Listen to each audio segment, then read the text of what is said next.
आ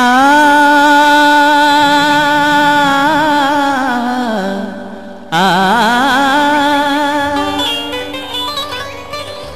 देख के तोर चढ़ती जवानी मुँह माथे मोर पानी हल्लो हाय कही के तोला कितना बार मर जाते मोर नानी। सुन तोर चेहरा लोभलो भान 16 साल में,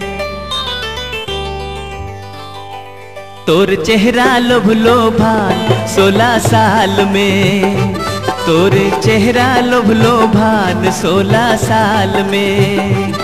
एक दिन लेवे सब कर जान 16 साल में।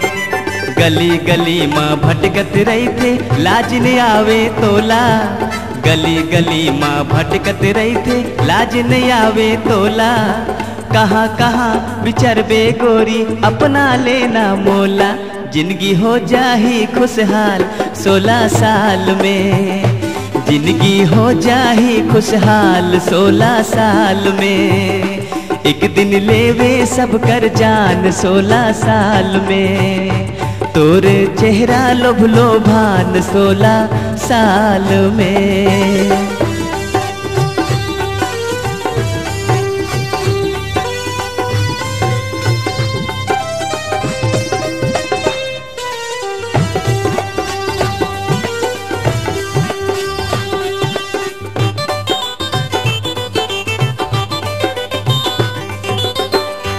नावा नावा उमेरी के सपना आखी उघरा में परथे जी देखना।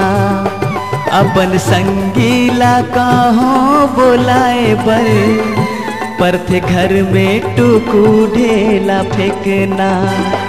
रहते मन हर जी परेशान, रहते मन हर जी परेशान 16 साल में, रहते मन हर जी परेशान 16 साल में। एक दिन लेवे सब कर जान 16 साल में।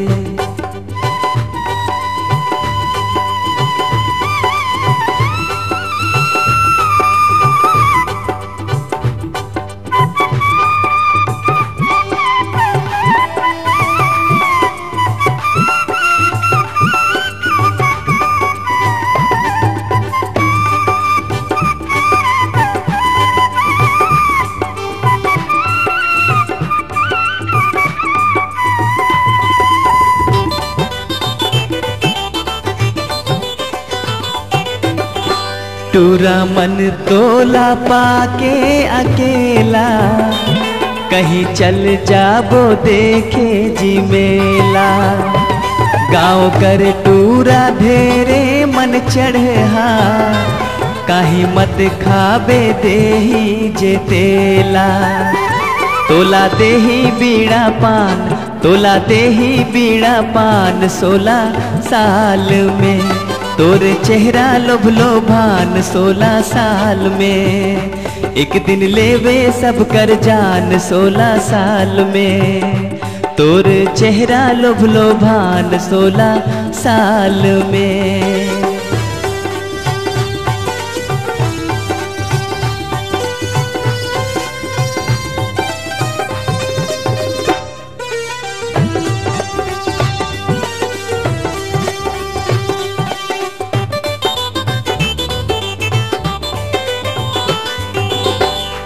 आथे सब कर जी एक दिन जवानी, कोई राजा कहे कोई रानी। लाख था के नहीं माने जी कोई, करते सब अपन मान मानी।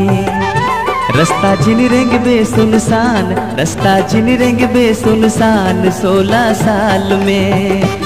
रास्ता जिन रंग बे सुनसान 16 साल में। तोर चेहरा लोभलो भान 16 साल में। एक दिन लेवे सब कर जान 16 साल में। गली गली माँ भटकत रही थे लाज नहीं आवे तोला। गली गली माँ भटकत रही थे लाज नहीं आवे तोला। कहाँ कहाँ विचरबे गोरी अपना लेना मोला। जिंदगी हो जाही खुशहाल 16 साल में। जिंदगी हो जाही खुशहाल 16 साल में। तोरे चेहरा लुभलो भान 16 साल में। तोरे चेहरा लुभलो भान 16 साल में।